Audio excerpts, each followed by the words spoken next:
Hi guys, how are you? कैसे हैं आप लोग? Hope so you all are good and fine. So guys, welcome to all of you in the mission 11 दिन 11 chapters. And as you all know कि this is my 5th day. और आज हम लोग क्या पढ़ेंगे उसको मैं फटाफट से पहले आपको थोड़ा सा ब्रीफ आउट करा देता हूँ. ठीक है. सी अगर आपको याद हो तो हमने कल के क्लास में स्टार्ट किया था चैप्टर कैपिटल गेन्स, राइट? तो जितने भी सीएस एग्जीक्यूटिव वाले स्टूडेंट्स हैं वो ये मान के चलिए कि आपका कैपिटल गेन कंटिन्यूड रहेगा आज.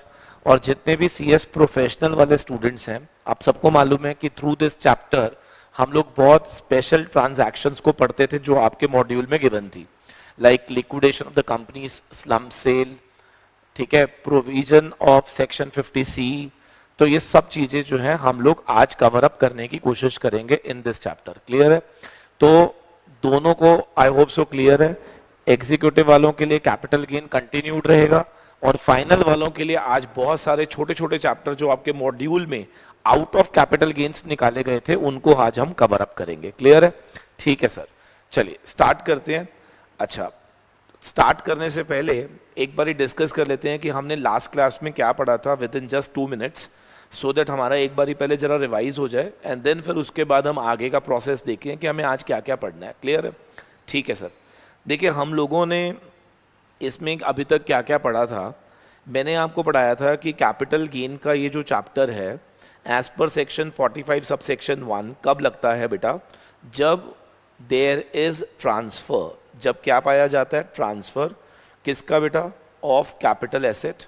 वो भी कब? During previous year.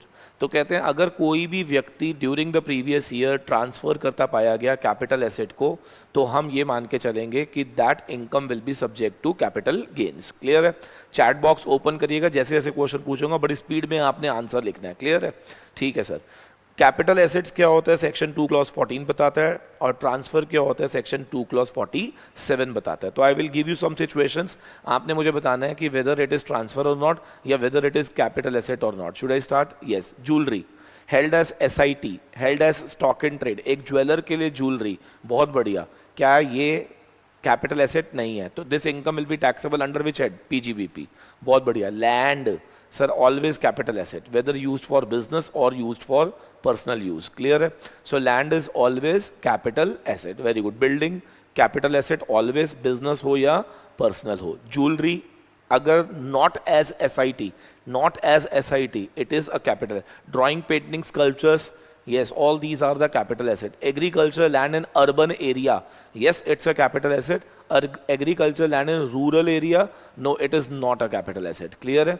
So इस तरह से हमें याद रखना है. Gold deposit bond issued under gold deposit scheme. Very good. Come on, it is not a capital asset. Very good. So section 2 clause 14 से कुछ assets को बाहर किया गया था. बताना जरा, FIIs के द्वारा अगर कुछ securities are being held even as SIT तो भी ये क्या था? कैपिटल एसेट था. बहुत बढ़िया, बहुत बढ़िया. तो आई एम वेरी श्योर हमें कैपिटल एसेट समझ आ गया था क्या होता है. ओके, अब मुझे बताओ, मेरी personal motor car, no it is not a capital asset. But motor car which is in official purposes, yes it is a capital asset. Clear है? Yes sir. आपके घर का furniture, no it is not a capital asset. But furniture of office, yes it is a capital asset. Right? ठीक है. ना कौन मुझे बताएगा ट्रांसफर में क्या क्या आता था? क्या अगर मैं कुछ बेच रहा हूं तो yes it's a transfer. Exchange करूंगा तो यस इट्स अ ट्रांसफर. अगर मैं अपने राइट को रिलिंक्विश कर दूं तो it is a transfer. Extinguishment, again a transfer. Conversion of capital asset to SIT, yes it's a transfer. Come on. Compulsory acquisition of any property under any law for the time being in force, yes it is a capital asset. कुछ याद आ रहा है? yes sir. redemption of zero coupon bond, yes it is transfer. हो, मैं बीच में capital asset बोल गया. ये सब क्या है? ट्रांसफर है. ये सब क्या है? ट्रांसफर. Very good. तो हमें पता चल गया ट्रांसफर क्या होता है, हमें पता चल गया कैपिटल एसेट क्या होता है. Okay fine. ना आप में से कौन मुझे बताएगा कि कैपिटल एसेट को फर्दर हमने डिवाइड किया था 2 पार्ट में. मैंने कहा था कैपिटल एसेट जनरली 2 तरह के होते हैं, एक डेप्रिशिएबल होता है और एक नॉन डेप्रिशिएबल होता है. जिन्हें हम बिजनेस में यूज करते हैं डेप्रिशिएबल, जिन्हें हम पर्सनल यूज करते हैं वो नॉन डेप्रिशिएबल. प्लस लैंड भी इसमें आ जाता है, शेयर्स डिबेंचर्स भी इसमें आ जाते हैं. राइट? Very good. कौन मुझे बताएगा कैपिटल गेन का चैप्टर हम किन एसेट्स के लिए पढ़ते हैं? नॉन डेप्रिशिएबल के लिए। क्या यहाँ तक क्लियर? यस। आप देख रहे हो यही चीज़ मैंने कल 29 मिनट में पढ़ाई थी और आज हमने 5 मिनट में रिवाइज कर लिया। बहुत बढ़िया। आप में से कोई मुझे बता सकता है कि नॉन डेप्रिशिएबल एसेट्स जो होते हैं क्या वो लॉन्ग टर्म भी हो सकते हैं और शॉर्ट टर्म भी हो सकते हैं? डिपेंड किस पे करता है? पीरियड ऑफ होल्डिंग पे। 3 तरह के पीरियड ऑफ होल्डिंग थे, कुछ एसेट्स के लिए 12 महीने, कुछ के लिए 24 महीने और कुछ के लिए 36 महीने। ठीक है जी। चलो मैं आपको बताऊंगा, आपने फटाफट से चैट बॉक्स में आंसर लिखना है कि कौन से के लिए 12, कौन से के लिए 24 और कौन से के लिए 36। शुरू करें। Yes sir. मुझे बताओ, अगर मैं कहूँ मेरे पास listed security other than units 12 महीने, very good. Zero coupon bond 12 महीने, यूनिट्स ऑफ यूटीआई 12 महीने, units of business trust 36, unlisted debenture 36, unlisted share 24, land 24, building 24, land and building 24, units of equity oriented mutual fund 12। क्या समझ आ गया? That's it. बाकी जो बच गए सब 36 में। ज्वेलरी 36। क्लियर हो गया? Yes sir. मुझे बताओ, अगर मैंने शॉर्ट टर्म को बेचा तो गेन कौन सा होगा?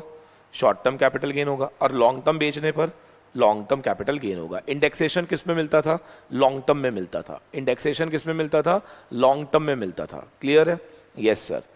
अच्छा, अब कौन मुझे बताएगा फॉर्मूला क्या था हमारा कंप्यूटेशन का? Full value of consideration minus cost of acquisition minus cost of improvement minus expense on transfer. ये शॉर्ट टर्म का फॉर्मूला था।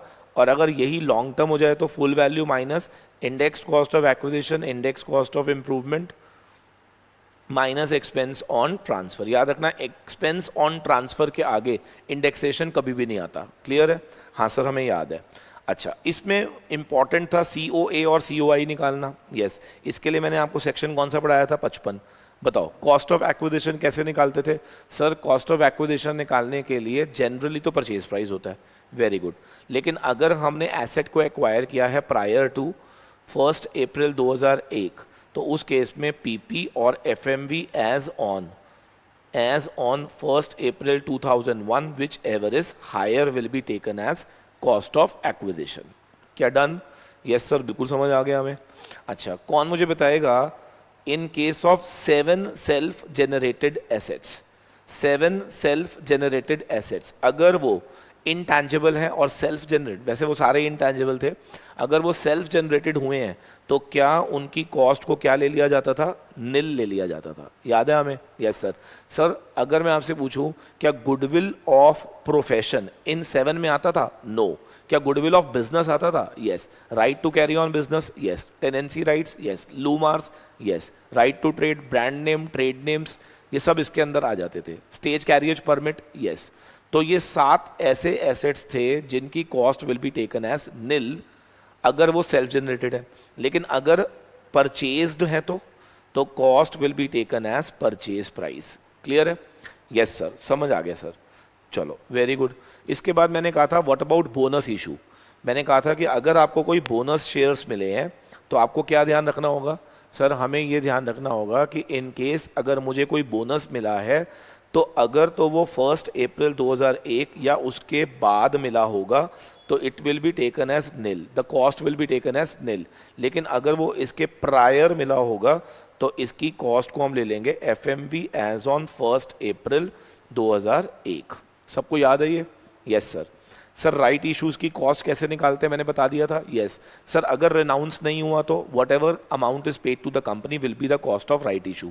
ठीक है। और अगर रेनाउंस कर दिया तो जिसको रेनाउंस करा उसके हाथ में कॉस्ट क्या आएगी?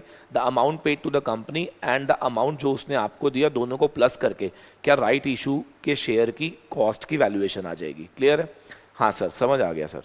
चलो, मुझे बताओ, अगर मैंने इंप्रूवमेंट पे पैसा खर्च करा 1 अप्रैल 2001 से पहले, लेना है या इग्नोर? इग्नोर।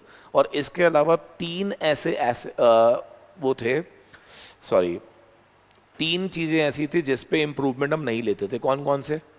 सर, एक तो आपने बताया था goodwill of business. Very good. दूसरा मैंने क्या?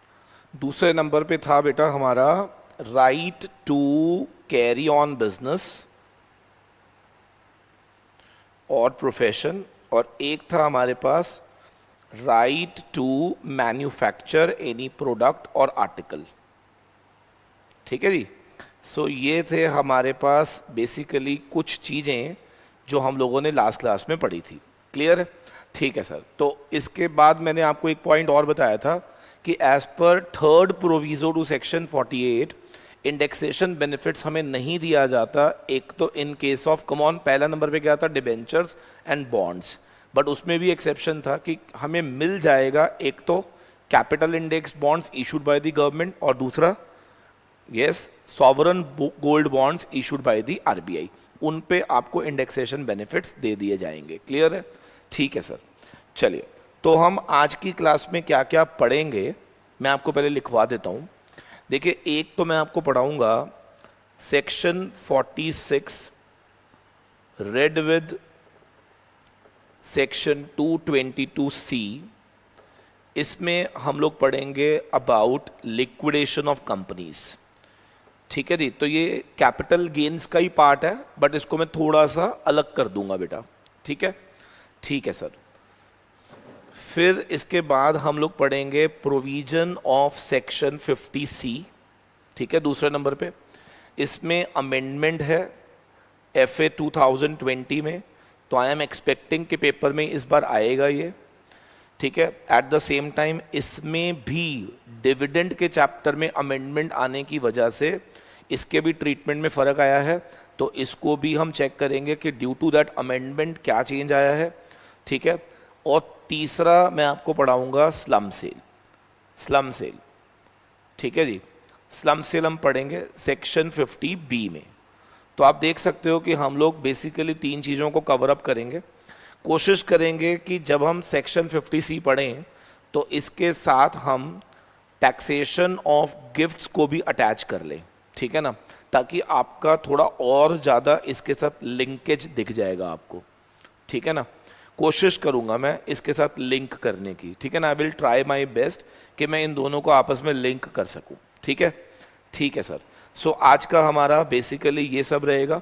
समय बचने पर हम लोग सेक्शन 45 से रिलेटेड 1A, 45(2), 45(3), 45(4), 45(5) इनको भी कवर अप करने की कोशिश करेंगे।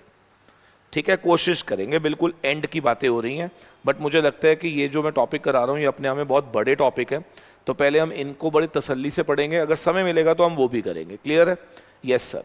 तो चलिए, ऊपर हेडिंग डालनी है हमने। ऊपर हेडिंग डालनी है लिक्विडेशन ऑफ कंपनीज। एग्जीक्यूटिव वाले बच्चों ने ना इसको ऐसे नहीं पढ़ा होता, लिक्विडेशन ऑफ कंपनीज के नाम से नहीं पढ़ा होता, बट जब मैं प्रोविजन पढ़ाऊंगा तो आपको याद आ जाएगा कि यस आपने कैपिटल गेन में पढ़ा था ऐसा। ठीक है, और सच मायने में मैं आपको बताऊं, जिन्होंने मुझसे नहीं पढ़ा उनको समझ ही पहली बार आएगा कि ऐसा भी कोई प्रोविजन था आपके कोर्स में। Yes, I am telling you, आप चेक करना है इसको। ठीक है, देखो एक्चुअली में क्या होता है, जब भी कंपनी लिक्विडेट होती है, ठीक है ना, आराम से पहले समझिएगा, जब कंपनी का क्या होता है, लिक्विडेशन, तो आपको मालूम है क्या होता है उस समय? कंपनी क्या करती है, अपने जितने भी शेयर होल्डर्स होते हैं ना बेटा, उनको ना एसेट्स ट्रांसफर करती है। Eight the time of liquidation, जब भी कंपनी का लिक्विडेशन होता है, कंपनी क्या ट्रांसफर करती है बेटा?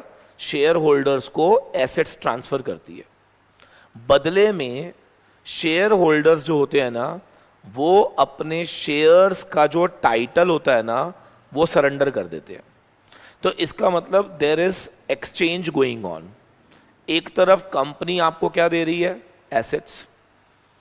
दूसरी तरफ आप अपने जो शेयर्स के टाइटल थे, क्या उनको आप सरेंडर कर रहे हो? यस। तो यहां पर ना देखा जाए तो दोनों लोग ट्रांसफर कर रहे थे। कौन कौन? कंपनी भी ट्रांसफर कर रही थी और शेयर होल्डर भी ट्रांसफर कर रहा था। कंपनी क्या ट्रांसफर कर रही थी? एसेट्स। तो कंपनी ने एसेट्स खरीदे हुए थे, तो जो एसेट्स उसने खरीदे थे, क्या वो उन्हें एक तरह से ट्रांसफर कर रही थी इन एक्सचेंज ऑफ जो शेयर्स उसने इशू करे? यस सर, बात तो सही है। तो अब यहां पर यह पूछा गया कि इन केस ऑफ लिक्विडेशन, जब इस तरह का कोई भी प्रोसेस होगा, whether company and share holder both will be subject to tax, ये क्वेश्चन पूछा गया था। ठीक है ना, तो अब इसका आंसर जो है मैं आपको देने जा रहा हूं। क्लियर है? तो सबसे पहले इसको पढ़ने के लिए 3 प्रोविजंस बनाए गए, section 46 subsection 1, 46 subsection 2 and section 2 clause 22 sub clause C. ये 3 प्रोविजंस बनाए गए इस पूरे कॉन्सेप्ट को समझने के लिए, ठीक है। तो बड़े आराम से एक एक करके हम कॉन्सेप्ट्स को समझेंगे और फिर इसके ऊपर एक प्रैक्टिकल क्वेश्चन करेंगे। आपका फाइनल वालों के लिए एक चैप्टर खत्म हो जाएगा और एग्जीक्यूटिव वालों का ये प्रोविजंस खत्म हो जाएंगे कैपिटल गेन में से, ठीक है ना। एग्जी वालों को मैं बताना चाहता हूं कि जब तक मैं 45 से लेकर 55 तक कोई भी सेक्शन का इस्तेमाल करूंगा तो आप समझ जाना कि what I am teaching you is capital gains. Clear है? So I hope so you can understand 45 to 55 के बीच में क्या 46 आता है। Yes, but I am very sure जिन्होंने मुझसे नहीं पढ़ा उन्होंने 222C को लिंक करके नहीं पढ़ा होगा, तो इसलिए आज आपको थोड़ा और बेहतर समझ आएगा अगर आप ध्यान से देखोगे तो। क्लियर है? ठीक है sir.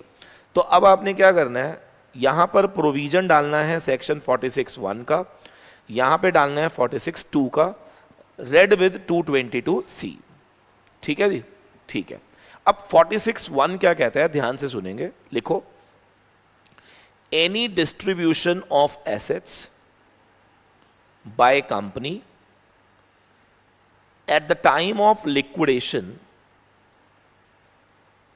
will not be regarded as transfer। इसे ट्रांसफर नहीं माना जाएगा। will not be regarded as transfer। बड़े ध्यान से देखना है आपने।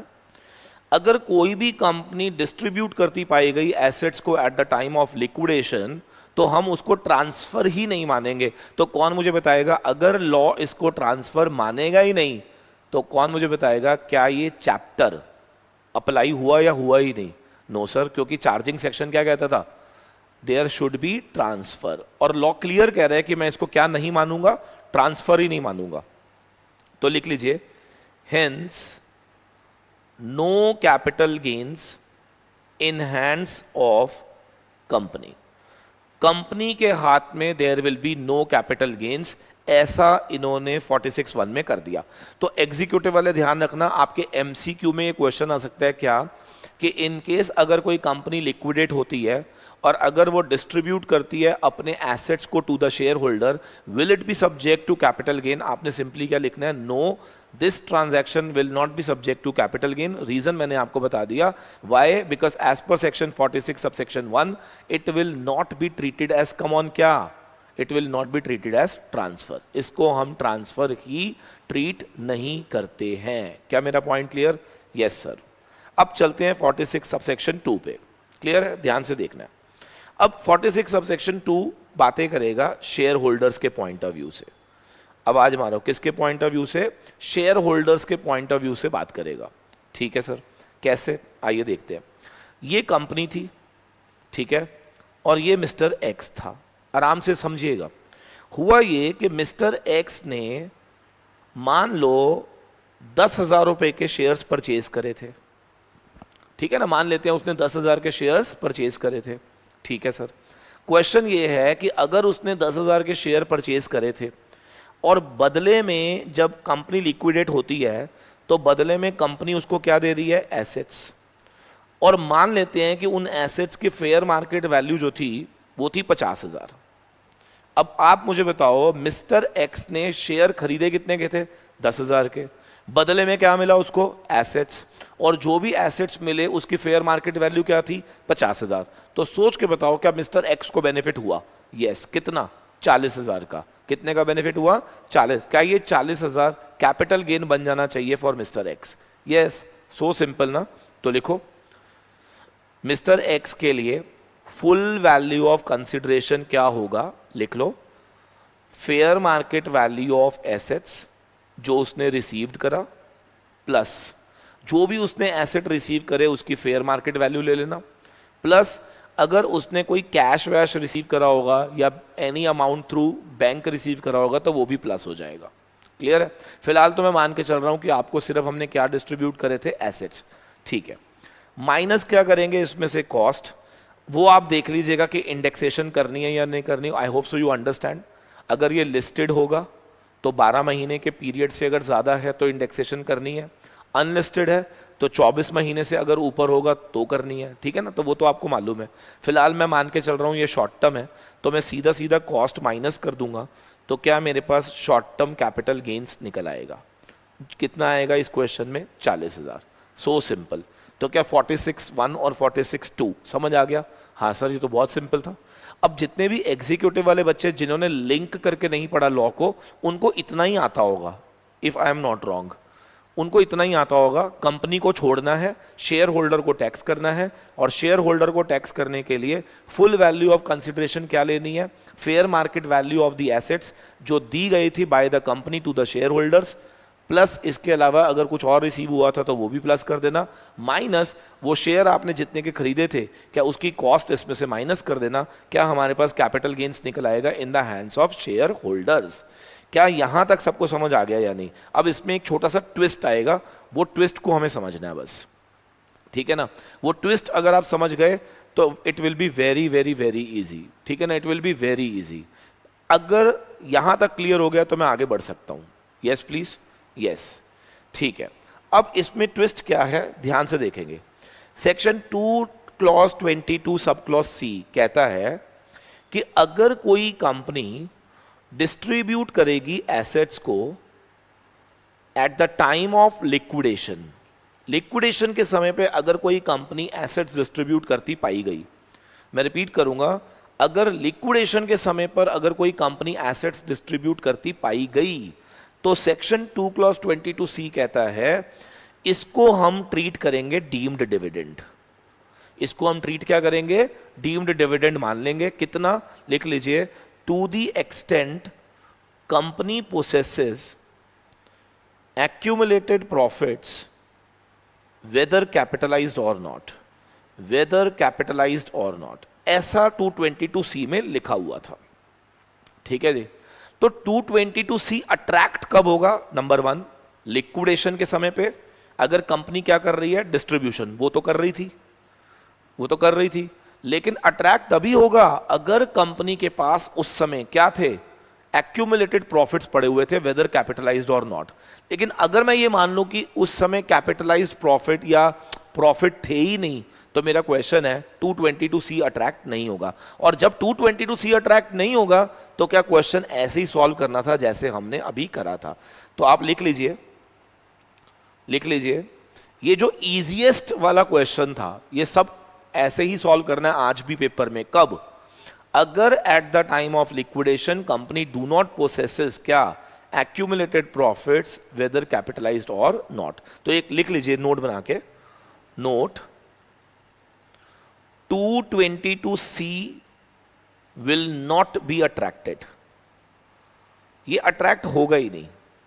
और अगर ये अट्रैक्ट नहीं हुआ ना तो आपने बहुत सिंप्लीफाइड वे में आंसर लिख देना है, फिर तो बहुत सिंपल हो गया ना, जैसे मैंने अभी करा था। तो आपको ये पता होना चाहिए कि 222C कब इंटरफेयर नहीं करता। लिख लो, 222C will not be attracted if company do not possesses क्या? एक्यूमुलेटेड प्रॉफिट्स वेदर कैपिटलाइज्ड और not at time of liquidation. Clear है या नहीं? अगर कंपनी के पास नहीं होगा तो 222C आएगा नहीं। जब आएगा नहीं तो क्या हमें सिंपल तरीके से ही करना है। क्या सबको क्लियर है? यस सर, समझ आ गया। लेकिन आप समझ सकते हो कि अब प्रॉब्लम कब आएगी। अब प्रॉब्लम आएगी कि अगर मैं आपको एक ऐसा क्वेश्चन दे दूं जिसमें मैं क्लियर कट बोल दूं आपको क्या, कि कंपनी के पास उस समय एक्यूमुलेटेड प्रॉफिट्स पड़े हुए थे, तो क्या वहां पर थोड़ा सा झोल होने वाला है। क्यों होने वाला है? क्योंकि वहां पर क्या 222C भी अट्रैक्ट होगा, तो हमें चेक करना पड़ेगा उसकी वजह से कैपिटल गेन के चैप्टर पे क्या इंपैक्ट आएगा। क्या सबको क्लियर? Yes sir. एक बारी जबरदस्त तरीके से थम्स अप कर दो अगर समझ आ गया तो।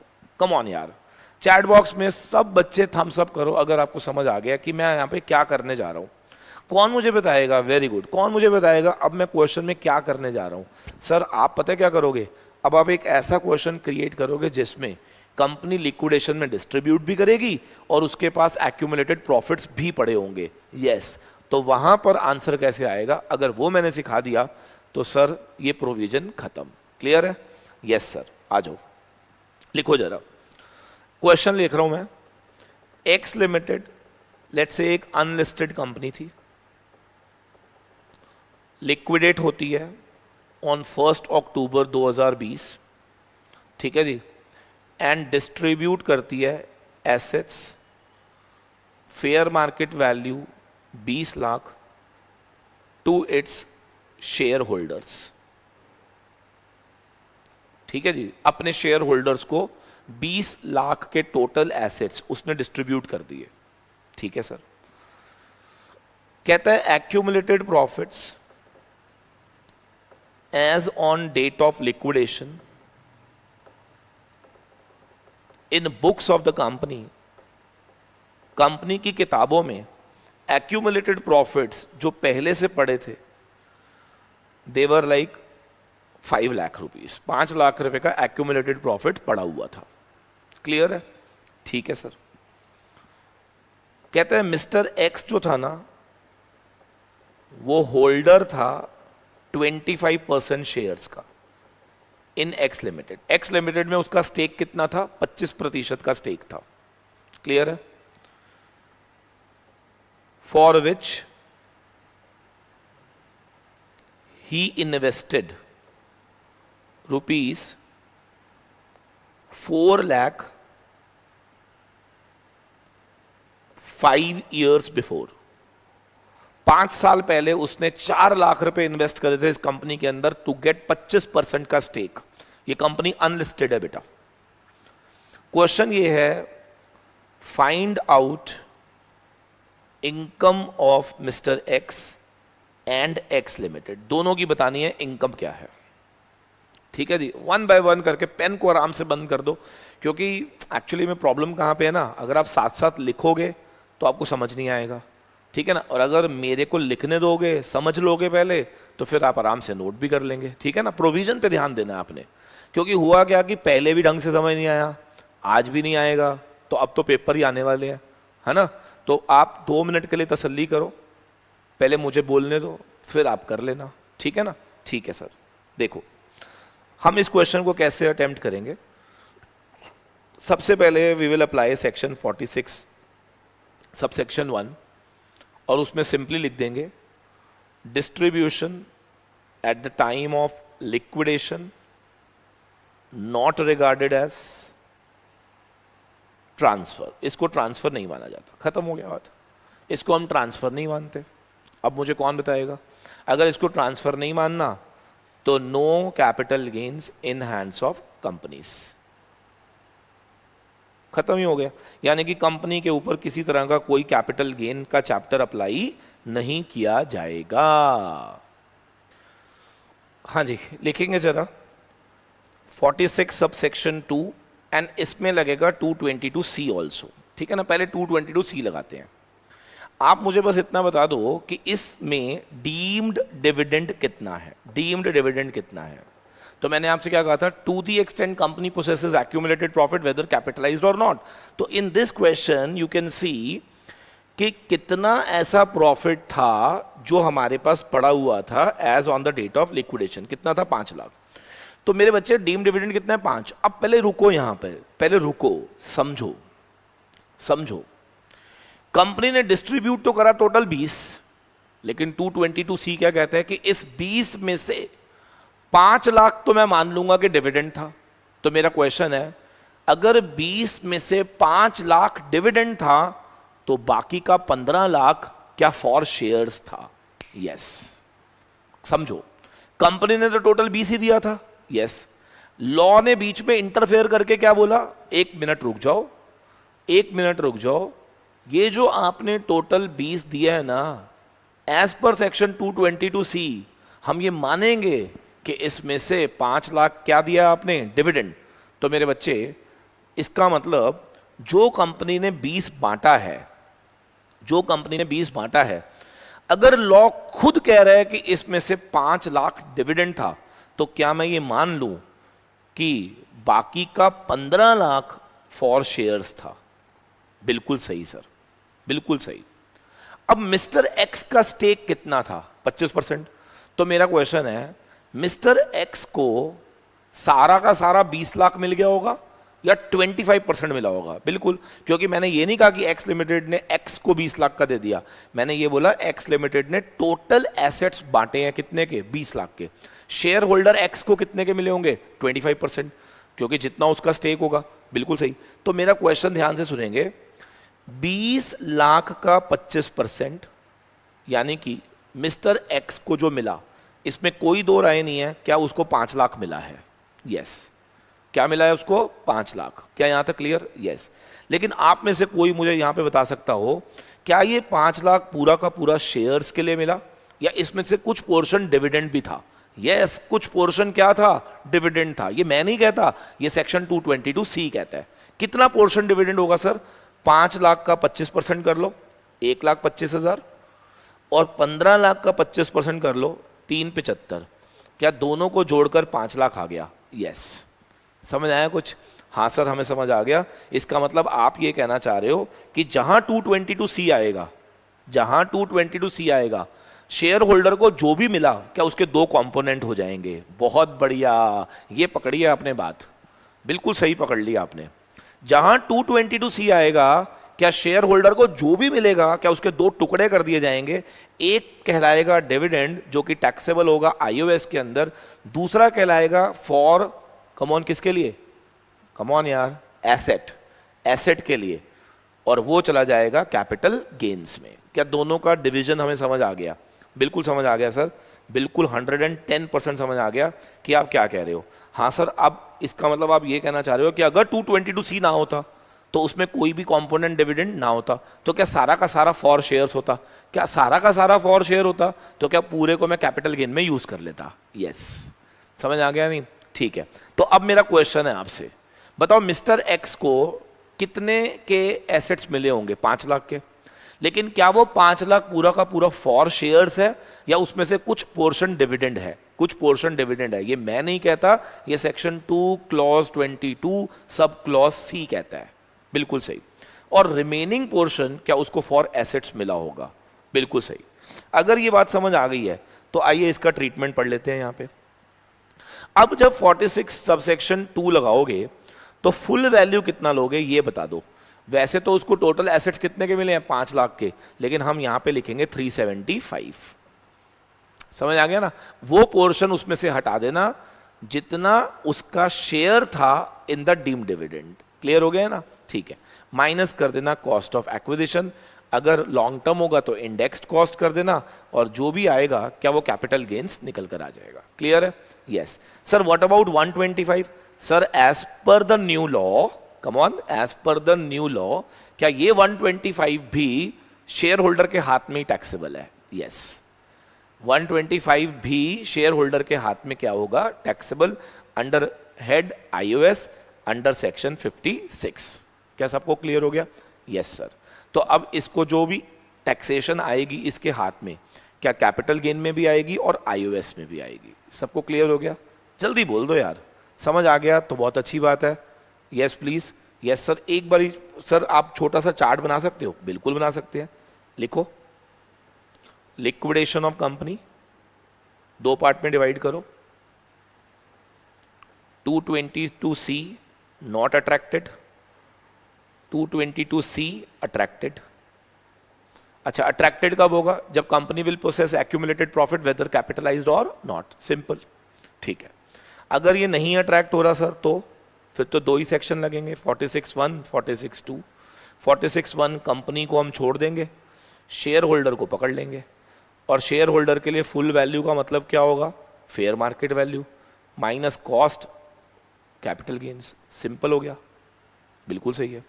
जहां 222C आ गया, 46(1), 222C एंड 46(2), राइट? तो 46(1) तो सेम है, कंपनी को छोड़ दो, इसमें से कुछ पोर्शन क्या बनेगा? Deem dividend. बिल्कुल। और डीम डिविडेंड पे याद रखना 194 में कंपनी टीडीएस काट के देगी आपको, लेकिन आपके इनकम में क्या आएगा? ग्रॉसिंग अप करके आएगा। ये डिविडेंड की क्लास में मैंने बताया था। ठीक है। और 46(2) में आप क्या करेंगे? सर वेरी सिंपल सर, 46(2) में ना हम क्या करेंगे? फुल वैल्यू जब निकालेंगे ना, फेयर मार्केट वैल्यू में से वो अमाउंट हटा देंगे जो कि उसका share in the deem dividend होगा। ठीक है, क्योंकि वो वाला पोर्शन क्या हम आईओएस में ले जाएंगे। यस। फिर माइनस कर देना कॉस्ट, और हमारे पास आ जाएगा कैपिटल गेन्स। क्लियर है? तो 2 कंपोनेंट कब बनेंगे? जहां 222C आएगा। 222C कब आएगा? जब company will possess accumulated profit whether capitalized और नॉट। सिंपल। लॉक कर दो इसको। जल्दी बोलो फटाफट से। हाँ सर कर दो, एक क्वेश्चन भी दे दो सर, लेकिन ये हम घर पे करेंगे, अभी नहीं करेंगे, है ना। आपको आंसर दे देंगे कमेंट बॉक्स में जैसे हम हमेशा देते हैं, है ना। देते वेते हो नहीं नालायक कहीं के, मैं बोलता रहता हूँ आंसर दो आंसर दो। बड़े सिलेक्टेड से बच्चे हैं जो हमेशा रिस्पॉन्ड करते हैं, बाकी बच्चे तो अपनी मस्ती में ही जी रहे हैं, वो कहते हैं छोड़ो ना क्या करना है करके, नहीं चलो कोई बात नहीं।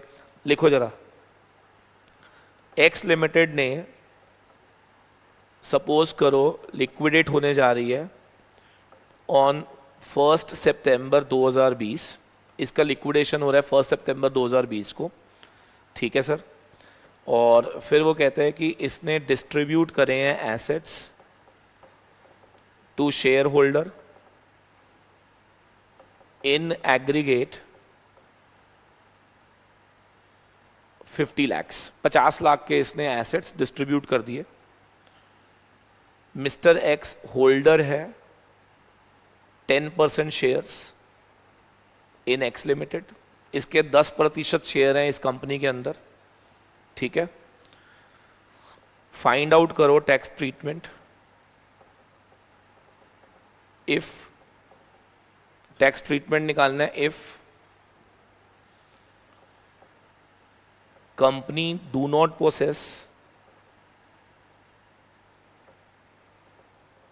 एक्यूमुलेटेड प्रॉफिट्स या फिर कंपनी पोसेसेस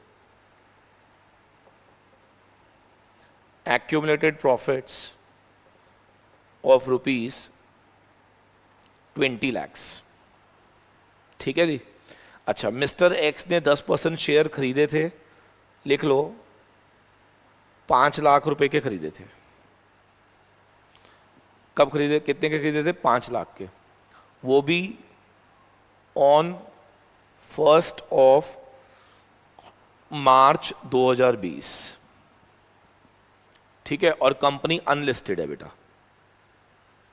आपको बताना है what will be the tax treatment in the hands of company as well as in the hands of share holder in both the cases, case 1 case 2, ठीक है जी। अगर आपने कर लिया तो provision of liquidation of companies read with section 222C हमारा पूरी तरह से हो गया फिनिश, ठीक है। चलो बहुत बढ़िया, नेक्स्ट लिखेंगे जरा।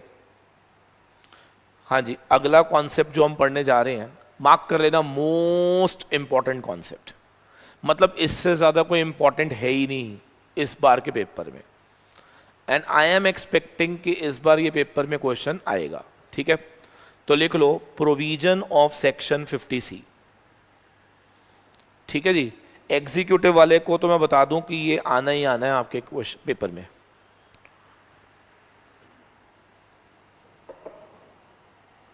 ठीक है जी। अब 50C कब लगता है, लिख लो जब आप ट्रांसफर करते हो इमूवेबल प्रॉपर्टी, ठीक है। अगर कोई भी पर्सन ट्रांसफर करता पाया गया इमूवेबल प्रॉपर्टी, एक सेकेंड, हाँ जी, अगर कोई भी पर्सन ट्रांसफर करता पाया गया immovable property being land, building और बोथ, ठीक है जी। अगर आप कोई भी इमूवेबल प्रॉपर्टी को ट्रांसफर करते पाए गए, बड़े ध्यान से सुनना, जो कि हेल्ड एज कैपिटल एसेट थी, जो कि हेल्ड एज क्या थी, कैपिटल एसेट, तो ऐसे में लॉ कहता है कि अगर इन केस जो भी वैल्यू डिक्लेयर्ड किया गया था एज फुल वैल्यू, भाई आपने बताया होगा ना कि हमारी फुल वैल्यू कितनी है, कि इतने का बिका हमारा, अगर ये लेस पाई गई किससे, स्टैंप ड्यूटी वैल्यू से, जो कि असेस्ड और accessible for the purposes of stamp duty होती है, तो प्रोविजन ऑफ सेक्शन 50C लग जाता था। यानी कि सेक्शन 50C कब लगता था, अभी इसमें अमेंडमेंट बताऊंगा, जब कोई भी पर्सन क्या बेचता था, immovable property, that is to say land, building और both, which was held as capital asset, और इनको ट्रांसफर करते समय जो भी वैल्यू आप डिक्लेयर्ड करते हो, जो भी वैल्यू आप डिक्लेयर्ड करते हो, अगर कम डिक्लेयर्ड करते हो किससे, एसडीवी ऑफ दैट प्रॉपर्टी से, जो कि असेस्ड या असेसेबल होती थी for the purposes of stamp duty, तो लॉ सेक्शन 50C अट्रैक्ट करके बोलता था कि फुल वैल्यू को हम एसडीवी कंसिडरेशन में ले लेंगे। मैं रिपीट कर रहा हूं, अभी अमेंडमेंट बताऊंगा मैं। इसका मतलब फुल वैल्यू वो नहीं होगी जो तुम डिक्लेयर करोगे, we will take full value as stamp duty value. खत्म, ठीक है सर। बाद में अमेंडमेंट लाई गई, उन्होंने कहा कि 50C will not be attracted, हम 50C को अट्रैक्ट नहीं करेंगे, चलो नहीं करेंगे 50C को अट्रैक्ट। कब, लिख लो, अगर हम 50C को अट्रैक्ट नहीं करेंगे, कब, अगर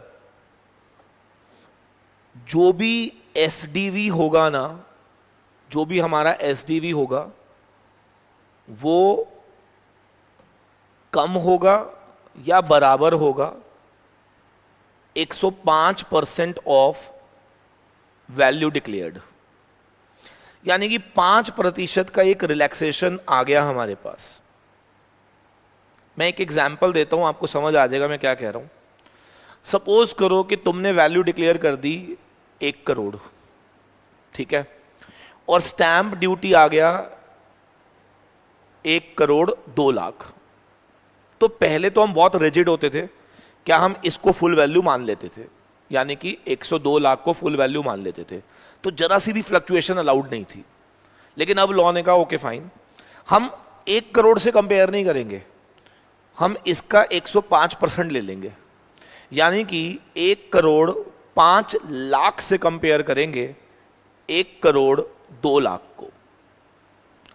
अगर ये इससे अगर कम है तो हम ये सेक्शन अप्लाई नहीं करेंगे, तो आपकी वैल्यू एक्सेप्ट हो जाएगी। क्या समझ आ गया? तो इसका मतलब ये हो गया कि instead of comparing SDV with full value, we start comparing SDV with किसके साथ, 105% ऑफ द वैल्यू डिक्लेयर्ड के साथ। क्लियर? ठीक है। एफए 2020 में प्रोविजन चेंज हुआ और उन्होंने कहा okay fine, 50C not attracted अगर एसडीवी लेस है या इक्वल है 110% ऑफ द वैल्यू जो कि आप डिक्लेयर करने वाले हैं। इसका मतलब इसको और लिबरलाइज किया गया, 10% तक का मार्जिन ले लिया गया। तो अब मेरा क्वेश्चन है, वेदर 50C लगेगा या नहीं ये हमें चेक करना है, बस इतना बता देना 50C लगेगा या नहीं। तो आप एसडीवी को किससे कंपेयर करोगे, फुल वैल्यू से, 105% से, या 110% से? बिल्कुल सही, 110% से कंपेयर करेंगे, ना कि 105% से। क्लियर है? Yes sir. तो मैं एक एग्जांपल दे रहा हूं, आप मुझे बताना है whether 50C will be attracted और नॉट। क्लियर है? देखो, मान लेते हैं एसडीवी जो है ना वो तो है 109 लाख, ठीक है, और जो वैल्यू आपने डिक्लेयर करी है ना बेटा वो थी 100 लाख। देखो, हर आदमी चाहता है कि मैं कम वैल्यू डिक्लेयर करूं ताकि मेरा कैपिटल गेन कम बने। मेरा क्वेश्चन है कि whether 50C will be attracted और नॉट, ये मेरा क्वेश्चन है। तो आपने मुझे बताओ, इससे कंपेयर करना है? नो, आपने क्या करना है, 110% ऑफ 100 लाख पहले वर्किंग नोट में निकाल लेना है। खत्म? यहां तक क्लियर है? तो गवर्नमेंट यहां तक तो आपको छोड़ रही है। अब इससे इसको आप कंपेयर कर लीजिए, बताओ क्या एसडीवी इससे ज्यादा है या इससे कम ही है? कम ही है ना। तो गवर्नमेंट कहती है छोड़ो, 50C will not be attracted. अब बच्चे को कई बार तो समझ ही नहीं आता कि मैं क्या कहना चाह रहा हूं। 50C नॉट अट्रैक्टेड का मतलब क्या तुम्हारी वैल्यू एक्सेप्ट हो गई? यस। तो कौन बताएगा फुल वैल्यू कितनी हो जाएगी? सर 100 लाख ही हो जाएगी। बिल्कुल सही। क्या समझ आ गया? यस सर, समझ तो आ गया। सर एक क्वेश्चन और करा दो, आओ देखते हैं, दोबारा देखते हैं। सपोज करो कि एसडीवी फिर से थी 109 लाख ना, लेट्स से एसडीवी है 112 लाख और वैल्यू डिक्लेयर्ड जो है ना वो 100 लाख है, ठीक है। बताओ एसडीवी को कंपेयर किससे करना है? सर 110% से करना है। बिल्कुल सही। तो आप हमेशा वर्किंग नोट में अपने आप को एंश्योर करो कि आप 110% ऑफ 100 लाख ले लोगे। ये करना है आपने, बात ही खत्म हो गई। तो यहाँ पे आ जाएगा 110 लाख, ठीक है। अब मुझे बताओ क्या एसडीवी अगर कम या इक्वल हुआ इससे, फिर तो कोई बात ही नहीं है। लेकिन अगर एसडीवी ज्यादा हुआ तो गवर्नमेंट भड़क जाएगी। गवर्नमेंट भड़क जाएगी, बताओ क्या गवर्नमेंट भड़क गई? हाँ सर, गवर्नमेंट तो भड़क गई। क्यों? तुमने इतना आंतक फैला दिया कि तुमने 10% की लिबरलाइजेशन को भी क्रॉस कर लिया। हाँ सर, तो मुझे बताओ क्या यहां गवर्नमेंट भड़क गई? यस। और भड़कते ही क्या 50C अट्रैक्ट हो गया? बिल्कुल सही है सर। अब मुझे बताओ 50C अट्रैक्ट होने का मतलब क्या है? सर इसका मतलब है तुम्हारी वैल्यू रिजेक्ट हो जाएगी। अब समझ आया क्या होता है? यस सर, समझ आ गया। हमारी वैल्यू रिजेक्ट हो जाएगी। तो मुझे बताओ जब तुम्हारी वैल्यू रिजेक्ट होगी तो फुल वैल्यू क्या होगा? सर फिर full value will be taken as 112 lakh. उम्मीद करता हूं बहुत प्यार से समझाया है मैंने, सबको समझ आ गया। अगर समझ आ गया तो फटाफट से थम्स अप करेंगे, जरा जल्दी जल्दी करेंगे। वेरी गुड, बहुत बढ़िया, फटाफट से करना है लल्लुओ। ओ मेरे प्यारे बड़े बच्चों, क्या यहां तक क्लियर हो गया हमें? हाँ सर, समझ आ गया कि full value I will be taking as 112 lakh. क्यों? क्योंकि तुमने आंतक फैला दिया था। तुम आंतकी हो। कैसे आंतकी हो? क्योंकि तुमने 10% के प्रोविजन को भी डिफीट कर दिया। क्या तुमने उससे ज्यादा वेरिएशन देखने को मिल गया? और गवर्नमेंट कहती है सॉरी, अब मुझे कुछ करना पड़ेगा। और वहां गवर्नमेंट ने क्या लगा दिया? सेक्शन 50C अट्रैक्ट करवा दिया और तुम्हारी वैल्यू रिजेक्ट हो गई। और क्या एसडीवी को बना दिया गया फुल वैल्यू ऑफ कंसिडरेशन। यहां तक समझ आ गया? हाँ सर, पूरा समझ आ गया क्या कह रहा है गवर्नमेंट। क्लियर है? ठीक है। अब कई बार बच्चा कहता है सर एक बात बताओ, प्रोविजन तो समझ आ गया, लेकिन सर कई बार क्या होता है डेट ऑफ अग्रीमेंट अलग होता है और सर डेट ऑफ ट्रांसफर अलग होता है। क्योंकि हम रजिस्ट्री जब कराते हैं वो डेट ऑफ ट्रांसफर होती है। एग्रीमेंट 3 महीने पहले हो गया था। हाँ सर, बिल्कुल सही बात है। तो अक्सर ये प्रायर होता होगा, ये लेटर होता होगा, है ना भाई? भाई अग्रीमेंट पहले होता होगा और रजिस्ट्री बाद में होती होगी। बिल्कुल सही। क्या ये पॉसिबल है कि SDV on this date and SDV on this date में डिफर? हाँ, हो सकता है सर, बिल्कुल हो सकता है सर। तो अब क्वेश्चन आ गया कि इन केस अगर SDV as on the date of agreement is different from SDV as on the date of transfer, तो फिर कौन सी SDV लेनी है फॉर कंपैरिजन? तो ये क्वेश्चन मेरे से पूछा गया। पहले क्वेश्चन समझ आ गया या नहीं? हाँ सर, समझ आ गया। तो ऐसा भी हो सकता है कि पेपर में वो जानबूझ के आपको 2 SDVs दे दे, एक अग्रीमेंट वाली और एक ट्रांसफर वाली। तो वहां आप फंस जाओगे बेटा, वहां फंस जाओगे आप। अगर आपको यही नहीं पता होगा कि कौन सी एसडीवी से कंपेयर करना है। एक बच्चा कहता है सर कंपेयर करना तो मुझे आता था, बट मुझे यही नहीं मालूम था कि कौन सी एसडीवी से करना है, तो इसलिए मेरा क्वेश्चन गलत हो गया। तो आप समझ रहे हैं ना? तो अगर गलती से 2 एसडीवीज दी हुई हैं, कौन कौन सी? एक तो डेट ऑफ अग्रीमेंट वाली और एक डेट ऑफ ट्रांसफर वाली। तो फिर ऐसे में हम कौन सी वाली एसडीवी लेंगे? क्या ये एक सबसे इंपॉर्टेंट क्वेश्चन हमसे पूछ लिया गया? Yes sir. तो अब यहां पर लॉ क्या कहता है, लिखना शुरू करेंगे। अच्छा, आपको याद है वैसे? सर हमें याद है, ऐसे में ना हम एसडीवी जो थी ना वो डेट ऑफ एग्रीमेंट वाली ले सकते थे, लेकिन उसमें कुछ कंडीशन थी। क्या? इफ होल या पार्ट ऑफ कंसिडरेशन रिसीव्ड हुआ होना चाहिए up to date of agreement, either in account payee cheque, draft, या फिर use of electronic clearing system through a bank account. अगर ऐसा होगा तो डेट ऑफ एग्रीमेंट वाली एसडीवी को कंसिडरेशन में ले लिया जाएगा। So simple. तो I am very sure now this is clear. अगर ऐसा नहीं हुआ, अदरवाइज बताओ एसडीवी कौन सी लोगे? क्या डेट ऑफ रजिस्ट्रेशन वाली लेना, जिस दिन रजिस्ट्री होगी। ठीक है जी, समझ आ गया सर? बिल्कुल समझ आ गया सर। 2 एसडीवी होंगी तो हमें इस बात का ध्यान रखना है। हाँ, अगर पेपर में एसडीवी ही एक दी हुई है फिर तो कोई इशू ही नहीं है ना, राइट? क्या मैं इसको लॉक कर सकता हूं? जल्दी बोल दो फटाफट से, कम ऑन यार। ठीक है सर, इसमें ना एक पॉइंट और भी था, इफ यू रिमेंबर हम लोगों ने 50C में एक पॉइंट पढ़ा था कि अगर आप अपील्स में ना जाओ और एओ को रिक्वेस्ट करो तो एओ वैल्यूएशन ऑफिसर को अपॉइंट कर लेगा। ऐसे में अगर वैल्यूएशन ऑफिसर कहता है कि value is less than SDV, तो क्या हम रिड्यूस वैल्यू के बेसिस पर क्या कैपिटल गेन निकाल सकते हैं? क्लियर है? बट ये डिस्प्यूटेड केस नहीं होना चाहिए। लेकिन अगर आप पहले ही अपील में चले गए तो फिर रेफरेंस टू एओ का कोई मतलब नहीं है। इफ यू वांट कि आपका कॉन्फ्लिक्ट हो रहा है डिपार्टमेंट के साथ, बिकॉज डिपार्टमेंट अब जबरदस्ती फुल वैल्यू एसडीवी ले रहा है, बड़ी वाली वैल्यू ले रहा है, और आपको लग रहा है कि ये तो गलत है, मेरा तो एक्चुअल में ये था, तो वो कहता है कोई बात नहीं, आप कोर्ट में ना जाकर, कोर्ट में मत जाइएगा, क्योंकि अगर आप वहां चले गए तो फिर हमारे हाथ से केस चला जाएगा। कोर्ट में जाए बिना अगर आप हमें रिक्वेस्ट करोगे तो हम आपके केस को रेफर कर देंगे टू द वैल्यूएशन ऑफिसर, और अगर उसने कम बोला तो क्या हम कम ले लेंगे, और अगर उसने ज्यादा बोला तो हम ज्यादा को कंसिडरेशन में नहीं लेंगे, जितना हमने बोला उतना ही लेंगे। क्लियर है नहीं? तो ये सेक्शन 50C के कंटिन्यूएशन में हमने पढ़ा था।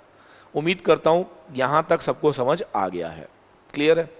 एक बच्चे ने ना एक क्वेश्चन पूछा, सर यार मुझे एक बात बताओ, आप कह रहे हो कि इमूवेबल प्रॉपर्टी, लैंड, बिल्डिंग और anything which is held as capital asset पे प्रोविजन लग जाता है 50C का।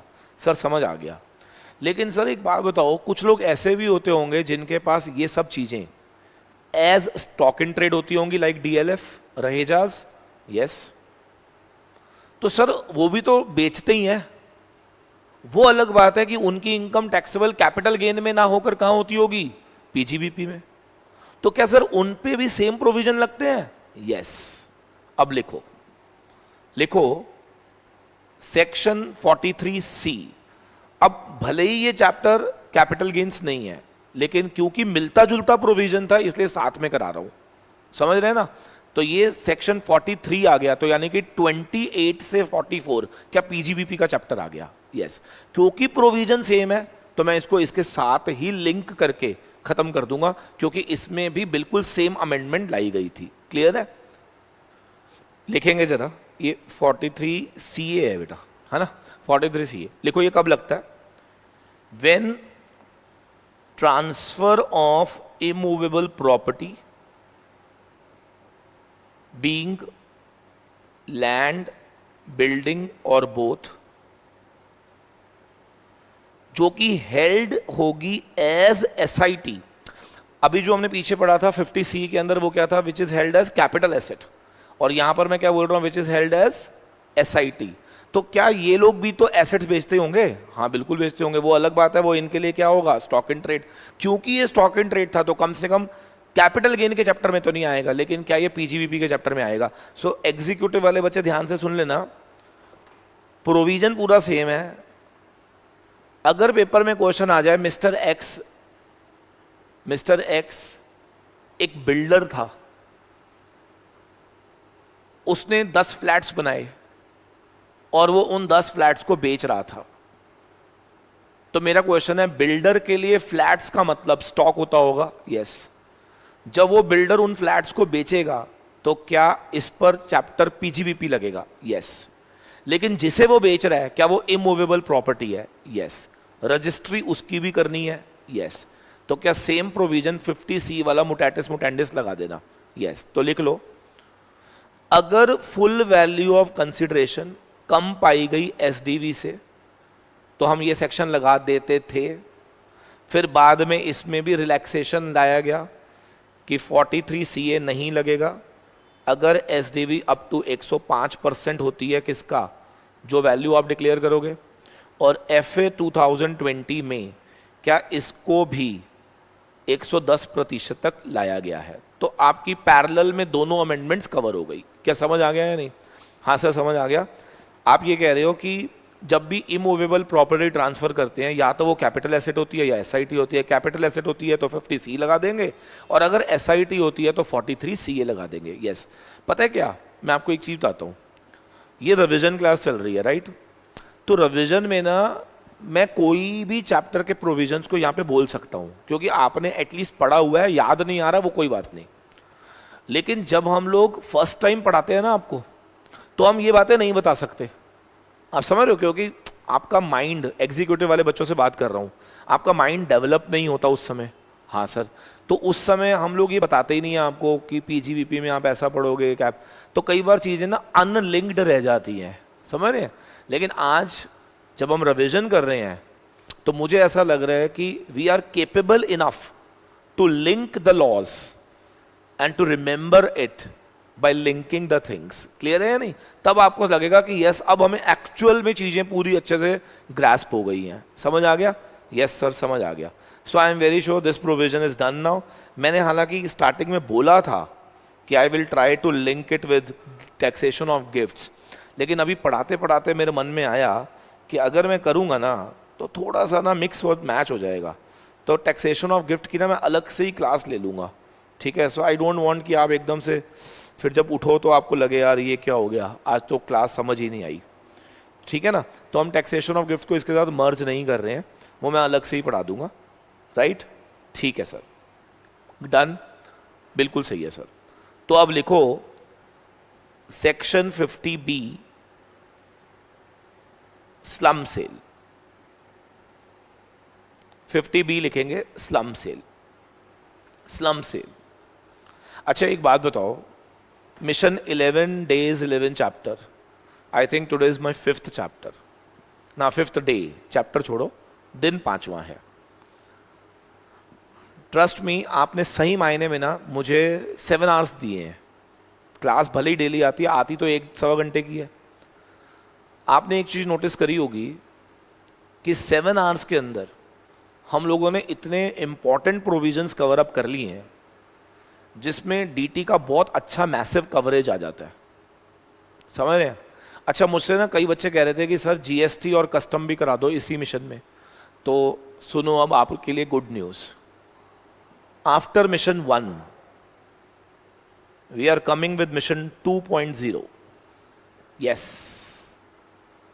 मिशन 2.0 का नाम होगा 12 दिन 12 चैप्टर्स, और इसमें हम पढ़ेंगे जीएसटी अलॉन्ग विद कस्टम।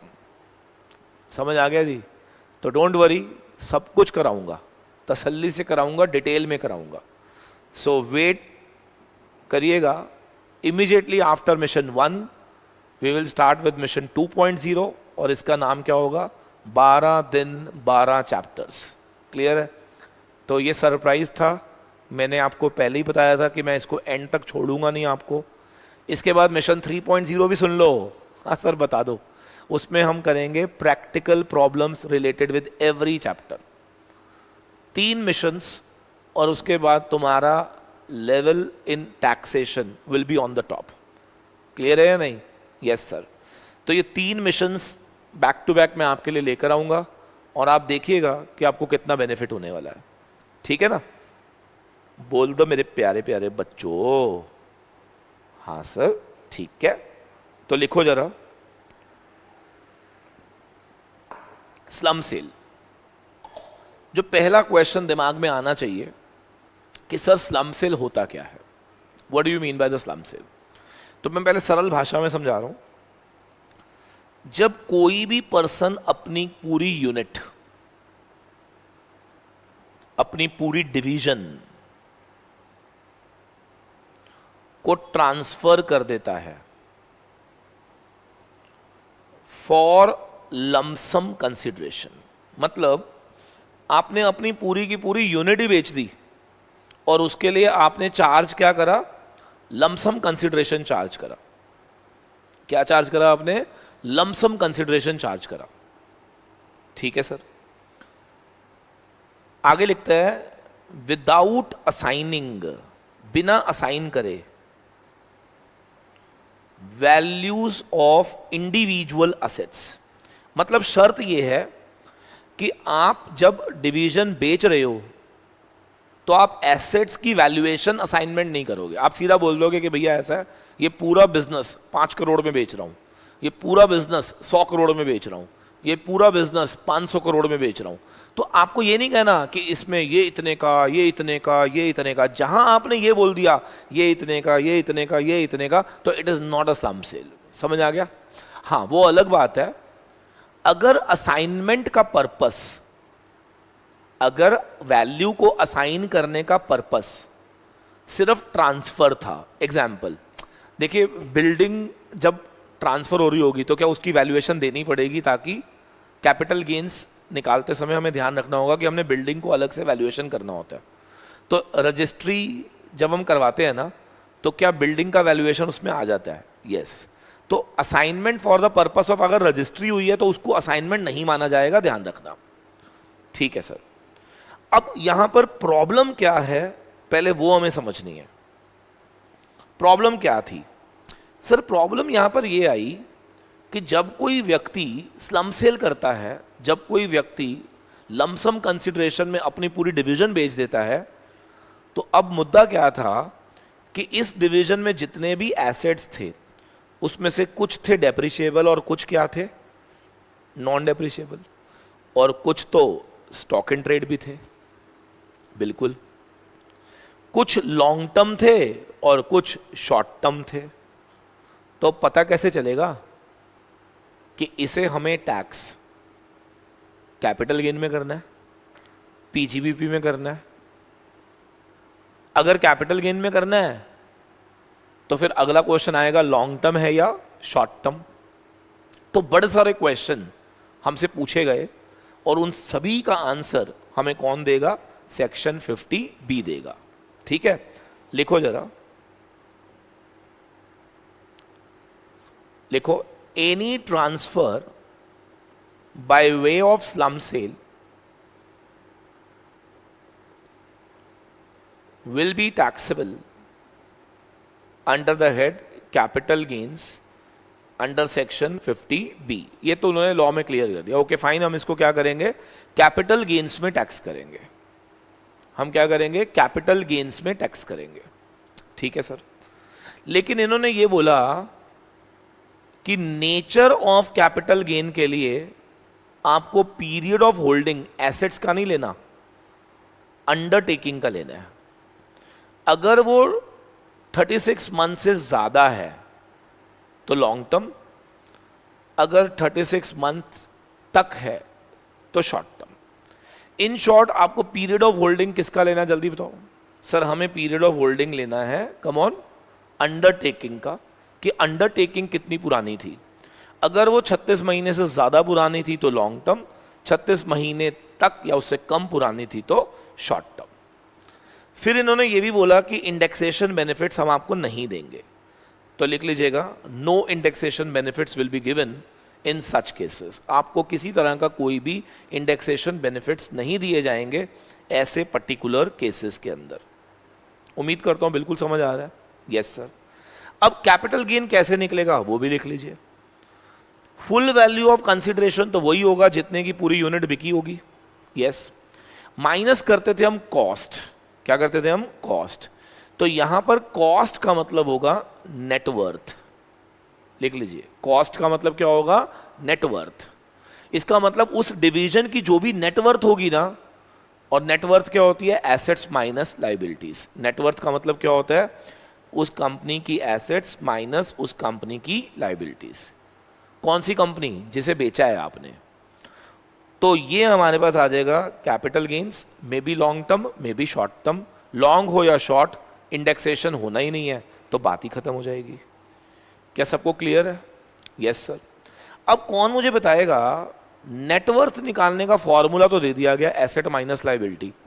तो हर आदमी चाहेगा कि नेटवर्थ ज्यादा आ जाए। क्यों? जितनी नेटवर्थ ज्यादा होगी उतनी ज्यादा डिडक्शन मिलेगी, जितनी ज्यादा डिडक्शन मिलेगी कैपिटल गेन कम हो जाएगा। यस। तो लोगों ने नेटवर्थ बढ़ाने के लिए क्या एसेट्स को एप्रिशिएट कर दिया? बिल्कुल सही। तो उन्होंने पहले ही बोल दिया कि जब आप नेटवर्थ निकालोगे तो रीवैल्यूएशन नॉट अलाउड। तो आपको ध्यान रखना है कि अगर कोई एसेट 20 लाख का था और रीवैल्यूड 25 में हुआ है तो नेटवर्थ निकालते समय आपने रीवैल्यूड फिगर नहीं लेनी, आपने ओरिजिनल फिगर लेनी है, दैट इज 20 लाख रुपए। क्या सबको क्लियर है? Yes sir. जितने भी डेप्रिशिएबल एसेट्स होंगे उनके लिए आप क्या ले लेना, उनकी बुक वैल्यू ले लेना। यानी कि बहुत सारे डेप्रिशिएबल एसेट्स भी होंगे इसके अंदर, उसकी क्या ले लेना आप, बुक वैल्यू ले लेना। क्या मेरा पॉइंट समझ आ रहा है? Yes sir. तो ये कुछ पॉइंट ध्यान रखने हैं while computation of net worth. Full value में से नेटवर्थ माइनस करेंगे, that will give you capital gain. It may be long term, it may be short term, it may be long term, it may be short term. लीजिए ये हमारा हो गया finish. क्या मैं इसको लॉक कर सकता हूं? Yes. So that is the end of slump sale. मैं फटाफट से क्वेश्चन पूछूंगा, मुझे जल्दी जल्दी जवाब देंगे। स्लम सेल में असाइनमेंट ऑफ वैल्यूज अलाउड या नहीं allowed? Not allowed except when assignment is for the purposes of transfer like registry and all that. Clear है? ठीक है। Slump sale will be taxable under which head? Sir capital gains. Very good sir. Capital gains निकालते हैं तो nature कैसे माना जाएगा? Nature कैसे लोगे sir? On the basis of undertaking. Undertaking 36 महीने से ज्यादा पुरानी है तो long term, otherwise short term. Very good. Indexation allowed होगा? बिल्कुल भी नहीं सर। ठीक है। और कॉस्ट क्या मानेंगे? नेटवर्थ। नेटवर्थ का मतलब क्या होता है? Assets minus liabilities. Very good. क्या रिवैल्यूएशन अलाउड है? No sir. Sir depreciable assets की क्या लेंगे हम? Book value. कुछ समझ आया? Yes sir.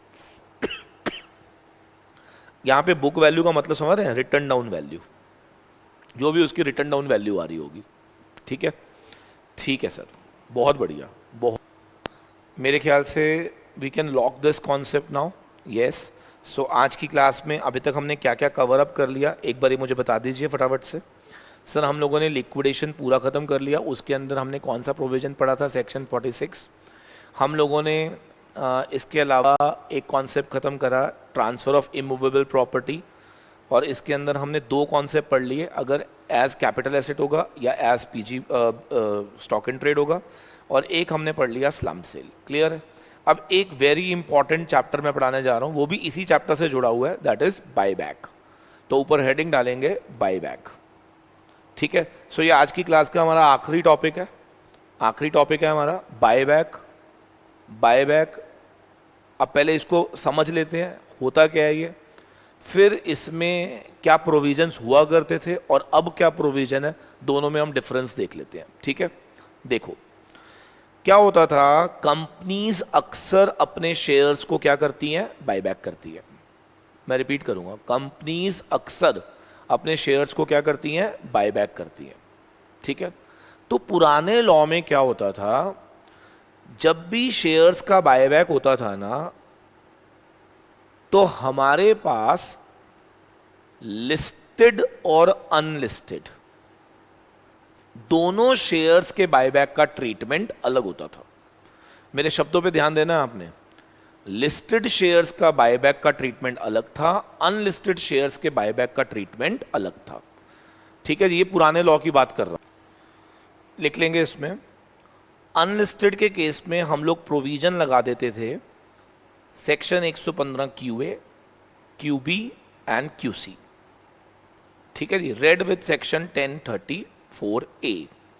ये पुराना लॉ होता था बेटा। अब पुराना लॉ क्या कहता था, मैं लिखवा देता हूं, फिर नया लॉ पढ़ेंगे। पुराने लॉ में क्लियरली लिखा हुआ था कि जब भी कोई भी बायबैक लिस्टेड शेयर्स का होगा, यानी कि कंपनी बायबैक करेगी। ठीक है? किससे बायबैक करेगी? डेफिनेटली शेयर होल्डर से बायबैक करोगे आप। बायबैक किससे करोगे आप? शेयर होल्डर से। तो जब कंपनी बायबैक करेगी तो क्या इसको कंसिडरेशन देगी? बिल्कुल। तो यहां पर लॉ कहता था कि देखो, ये शेयर होल्डर एक तरह से अपने शेयर्स को किसको दे रहा है? कंपनी को। तो ये ट्रांसफर हो जाता था और जितना उसको पैसा मिलता था वो उसका फुल वैल्यू बन जाता था। यस। तो 46A कहता था कि buyback will be taxable in the hands of share holder. Buyback will be taxable in the hands of shareholder। बच्चा कहते हैं सर आप इस चैप्टर में क्यों कराते हो? बताओ। 46A कहां जाऊं मैं? 45 to 55 क्या कैपिटल गेन्स होता था? यस। तो क्या ये taxable in the hands of share holder था? यस। लेकिन अनलिस्टेड शेयर्स के केस में लॉ हमें कहता था कि हम शेयर होल्डर्स को तो एग्जम्प्ट कर देंगे अंडर सेक्शन 1034A। मतलब जब भी बायबैक होगा हम शेयर होल्डर को कुछ नहीं बोलेंगे, उसको हम 1034A में क्या कर देंगे? एग्जम्प्ट। और कंपनीज से हम ले लेंगे एडिशनल टैक्स। किस पर? ऑन डिस्ट्रीब्यूटेड इनकम पर। ध्यान से सुनते रहिएगा। पुराना लॉ ये कहता था शेयर होल्डर को हम एग्जम्प्ट कर देंगे, कंपनी से हम टैक्स ले लेंगे, और वो भी किस पर? ऑन डिस्ट्रीब्यूटेड इनकम पर। ठीक है सर। फिर बच्चे ने पूछा सर एक बात बताओ, डिस्ट्रीब्यूटेड इनकम क्या होती है? तो उन्होंने हमें डिफरेंस बता दिया। उन्होंने कहा डिस्ट्रीब्यूटेड इनकम का मतलब था जो कंपनी पे करेगी eight the time of buyback minus जो कंपनी ने रिसीव करा था from the share holder. Simple. सोच के देखो, मैंने तुम्हें दिए बायबैक में 100 रुपए, लिए थे 10 रुपए। 10 रुपए लेकर क्या 100 दे रहा हूं? क्या 90 रुपए आपको एक्स्ट्रा दे रहा हूं? यस। तो वो 10 रुपए देकर, सॉरी 10 रुपए लेकर 100 दे रहा हूं, तो 90 रुपीज जो मैं आपको एक्स्ट्रा दे रहा हूं, क्या वो डिस्ट्रीब्यूटेड इनकम है? यस। तो उस डिस्ट्रीब्यूटेड इनकम पर कंपनी को क्या पे करना था? Additional tax. कम ऑन, क्या पे करना था? Additional tax. क्या सबको समझ आ रहा है? बिल्कुल सर। और एडिशनल टैक्स पे कंपनी पे करती थी 20% प्लस सरचार्ज प्लस 4% HEC। ये था पुराना लॉ। तो पुराने लॉ में हमेशा क्वेश्चन जब भी आता था ना, तो क्लियरली हमें देखना पड़ता था कि वो लिस्टेड का है या अनलिस्टेड का है। क्योंकि अगर लिस्टेड का है तो हम 46A सेक्शन लगाते थे, और टैक्सेबिलिटी किसके हाथ में आती थी? शेयर होल्डर के हाथ में, और कंपनी को कुछ नहीं करना था। और अनलिस्टेड के केस में हम हमेशा क्या करते थे? शेयर होल्डर को पकड़ के क्या करते थे? एग्जम्प्ट 1034A में, और कंपनी को पे करना होता था एडिशनल टैक्स, वो भी at the rate of 20% plus surcharge plus HEC। क्या यहां तक क्लियर है? Yes sir. अब चेंज क्या आया? चेंज देखो कितना आसान है। लॉ ने कहा अब से लिस्टेड हो या अनलिस्टेड,